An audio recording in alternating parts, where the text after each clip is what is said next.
गांव की उस ठिठुरती सर्द रात में, जहां पड़ोस के घरों से बच्चों के हंसने की आवाजें आ रही थीं, वहीं रामलाल के घर में मौत जैसा सन्नाटा पसरा था।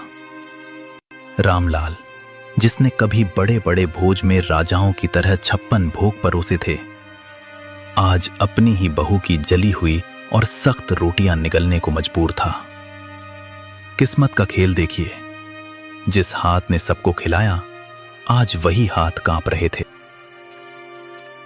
थाली को पैर से जमीन पर घसीटते हुए, लो निगल लो इसे, सारा दिन खटिया तोड़ते हो, कम से कम ये जली रोटियां तो खा ही सकते हो।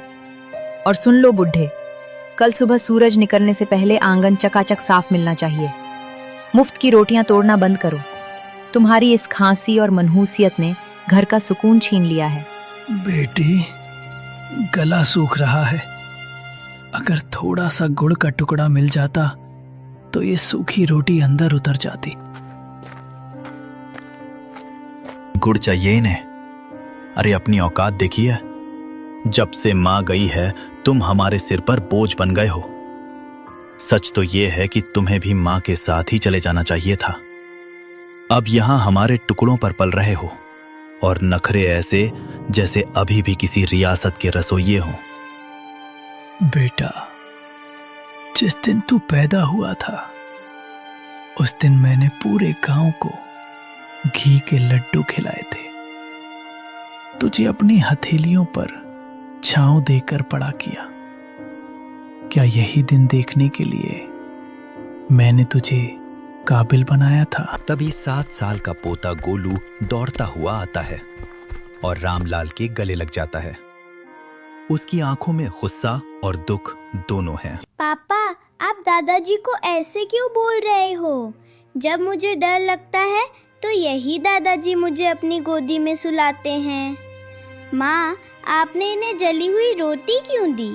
क्या आप मुझे भी बड़े होकर ऐसी ही रोटी दोगी? चुप कर गोलू, तू नहीं जानता, ये बूढ़े लोग सिर्फ परेशानी बढ़ाते हैं।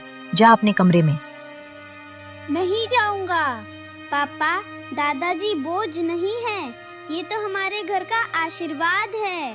आप कहते हो ना कि ये आपके टुकड़ों पर पल रहे हैं, पर दादाजी ने तो मुझे बताया था कि ये घर और ये खेत उन्होंने अपनी मेहनत से बनाए हैं। फिर ये आपके टुकड़े कैसे हुए? गोलू, तू छोटा है, बड़ों के बीच मत बोल। रामलाल का दर्द तो फिर भी खुले आसमान के नीचे था, जिसे हवाएं सहला देती थीं। पर नेकी राम की सिसकियां उन 4 दीवारों के पीछे दम तोड़ रही थीं, जिन्हें उसने खुद अपने पसीने से सींचा था। उसका बेटा पवन और बहू शीला ने उसे घर के पीछे एक ऐसे स्टोर रूम में फेंक दिया था, जहां कबाड़ और मकड़ी के जालों के सिवा कुछ न था। उस अंधेरी कोठरी में नेकी राम का वजूद भी उस पुराने सामान जैसा हो गया था, जिसे अब कोई छूना नहीं चाहता। शीला, उफ, कितनी सड़ांध और बदबू आती है इस काल कोठरी से। पवन, कल इस बुढ़े के बर्तन एकदम अलग कर देना। मेरे बच्चों को सख्त हिदायत है कि इनके हाथ का छुआ पानी भी ना पिएं, कहीं कोई बीमारी ना लग जाए। और हाँ, आज इन्हें रात का खाना मत देना, सजा मिलनी चाहिए इन्हें। आज गलती से इन्होंने दीवान खाने के सोफे पर हाथ रख दिया था, सारा सोफा गंदा कर दिया। बेरहमी से कमरे के अंदर झांकते हुए, बिल्कुल सही कह रही हो शीला। पिताजी, आपकी वो पुरानी डायरी और वो टूटा हुआ चश्मा मैंने आज सुबह ही कूड़े के ढेर में फेंक दिया है। अब आपको पढ़ने लिखने की क्या जरूरत? आप बस इस अंधेरे कोने में पड़े रहिए और अपनी मौत का इंतजार कीजिए। हमारी जिंदगी में दखल देना बंद कर दो।